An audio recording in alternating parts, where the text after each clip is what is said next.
One important thing I need to point out with these fuel pressure gauges, they are heat affected, and that's because of the fluid inside the fuel pressure gauge.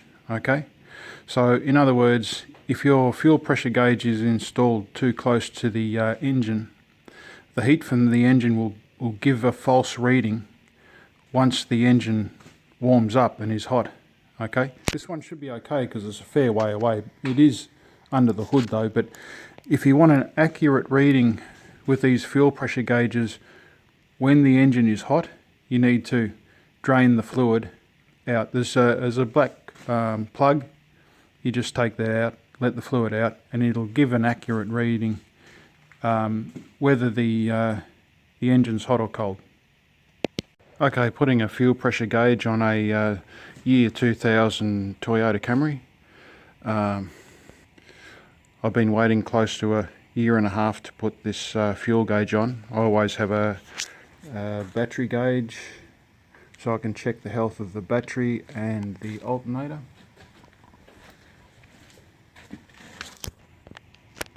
There's the alternator there. And also install a fuel pressure gauge so I can make sure the fuel pump is working, and it saved me money in past years. So there's the fuel filter there. I painted the previous one white.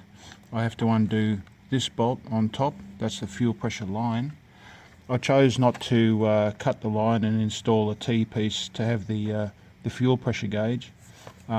Instead I've got a different technique, so I've got to undo the top, the bottom, remove the filter and put the new one in. So here's the setup here. That's the top of it, and I've chosen this type of fitting here. That should hold the fuel pressure line at the top. It should hold it when I tighten it. Otherwise, with the other design, with the crown design, it can come this way. So on top I'm going to install, just focus that, install this piece here. It's got a hole in the top. I can screw this in. It's got to be a certain distance up so that I can install the fuel pressure gauge. This filter did come with washers. However, for some funny reason the washers seem to be a different size. Okay, so that'll be an interesting one. Also I've got this that should fit over the top there and onto the bolt head there. At the end of the video I hope to be able to put all of the parts that I've used for this work at the end of the video. Just like to point out at this stage that this is dangerous work. You're getting underneath a car. A lot of people do end up getting squished underneath their car. My preferred method is putting the car up on blocks. And the rear wheels are chocked, and that's on both sides. Okay, same on both sides. Okay, just remember that the engine is overhanging on the front. That's where all the weight is. Okay, so now we're going to check the car for stability.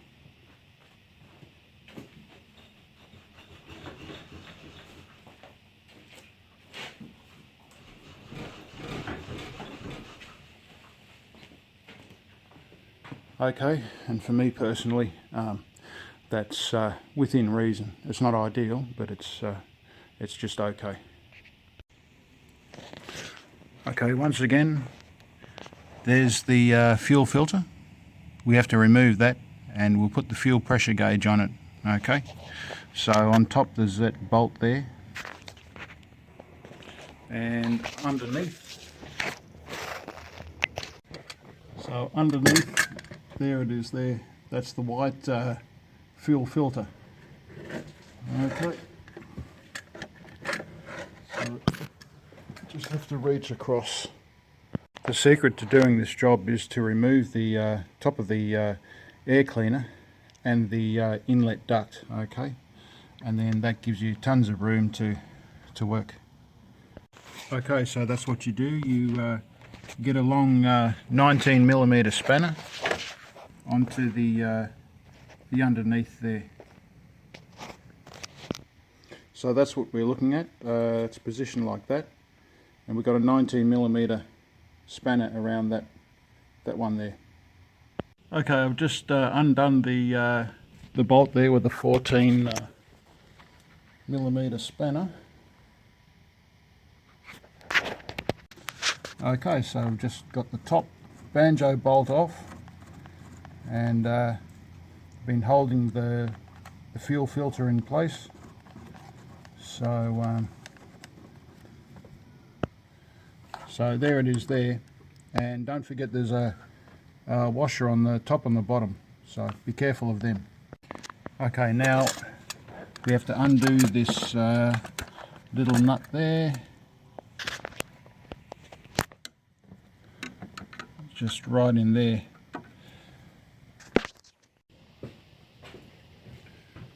Okay, so we've undone the bottom and the top. We can now slide our filter out. Whatever you do, don't get this style with the crowns there, okay? Because this here, the top line into the engine, this bit here will just skip over these tops, okay?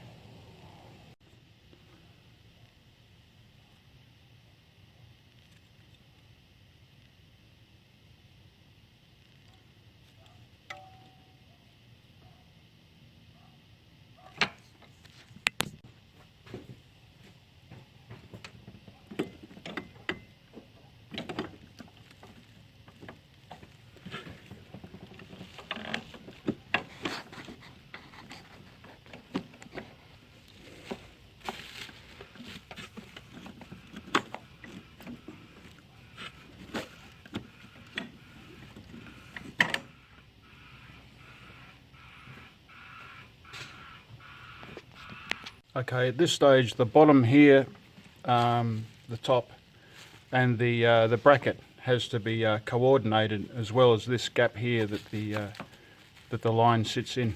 So yeah, it's just a matter of getting everything right. Just take out the grommet there.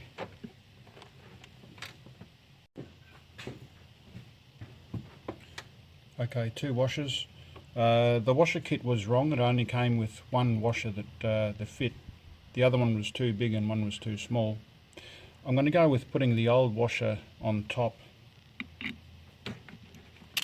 and we'll put the new one underneath.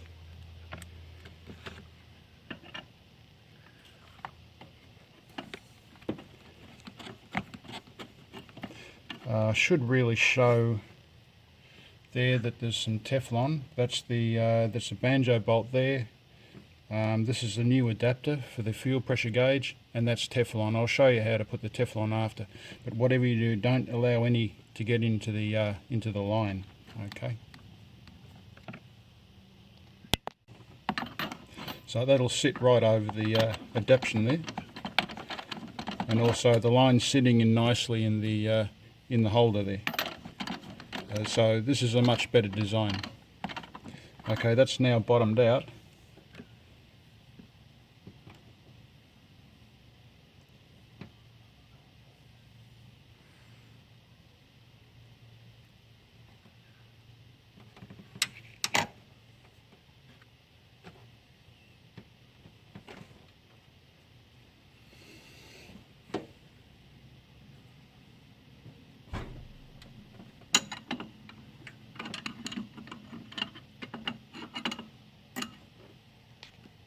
So I've now got the bottom threaded in, and we can just tighten that up a little bit,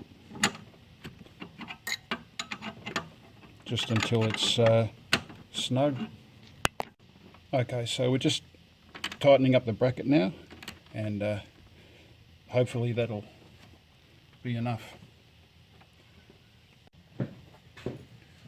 Okay, so when tightening your bracket, you'll need to have it so that this can sit on one side or the other side of the bolts. There's two threaded areas here, and you can put 2 screws in in the threaded areas, okay? Because it's tightening one way for underneath, tightening up one way for underneath, and tightening up another way for the top, okay? So yeah, it's actually on the other side for underneath, so I'm just starting to tighten that now. Actually, that should do it, I think. Could be tight enough. See if I can strip the thread out, because I'm not satisfied with.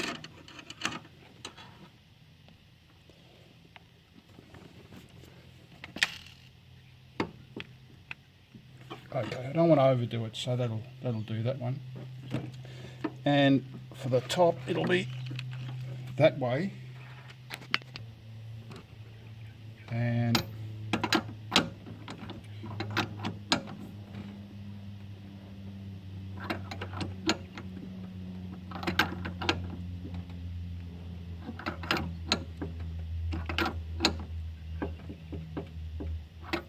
I think that'll do, unless I need to tighten it up more later on. Okay, so yeah, that's it. So yeah, the bracket is holding this line pretty well there, so it's sitting in the bracket. Okay, and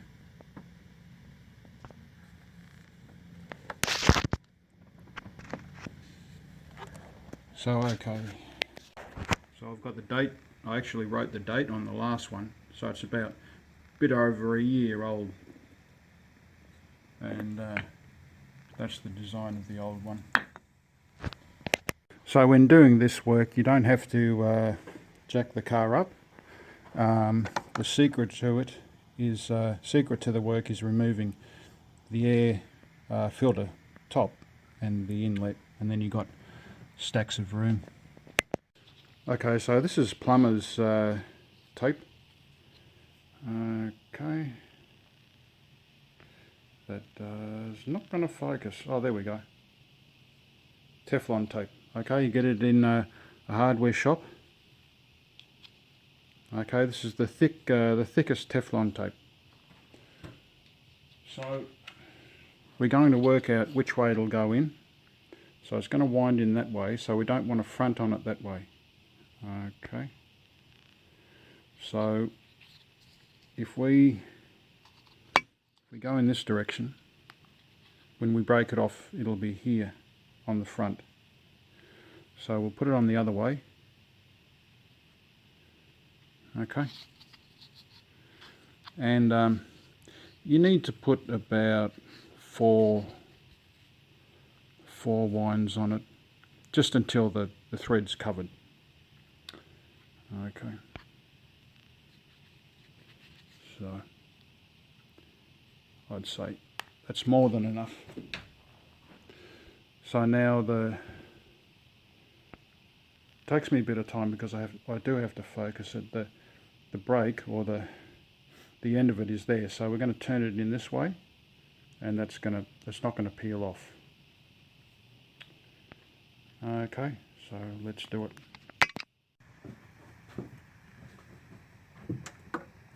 So this is just a mock-up. If it passes the test, then that'll be good. But I just don't know if it'll fit. Okay, ideally it needs to be this way here, but I can't put too much pressure on it, and that's all it'll go. Okay.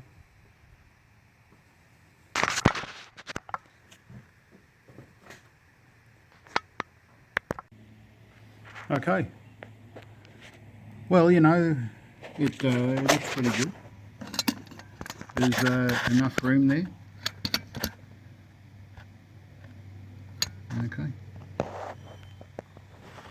So, all right, we'll start it up now.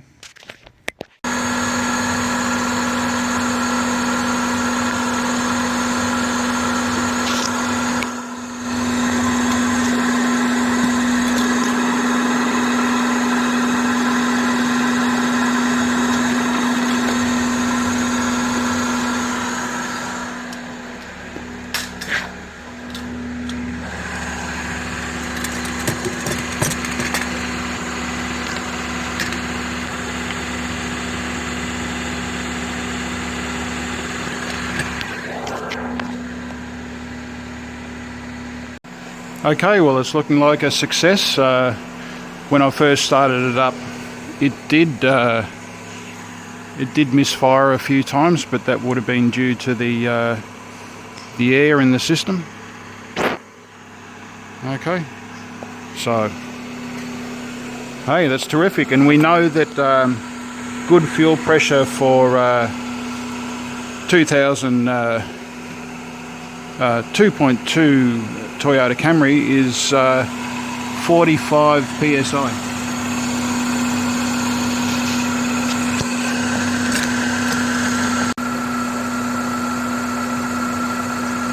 Okay, success, thank God. Yeah, as I say, I've been trying to get this work done for close to a year and a half, because look, this is why. I'll show you. On the weekends I come in and I start my car and I have a look at the battery gauge there, if it'll focus for you. And when I start it up, that goes down to about 10 volts, and when it's idling it's 14 volts, and that way I know that my battery gauge and my alternator is good. And I come around here on all my vehicles and I check the fuel pressure, and I know that my fuel pump in my tank is all good, and that's probably 70% of the breakdowns or more. So hey folks, I'm happy. Please like and subscribe. So it's just a matter of getting the spanner off down there, and I can drive off into the sunset, right?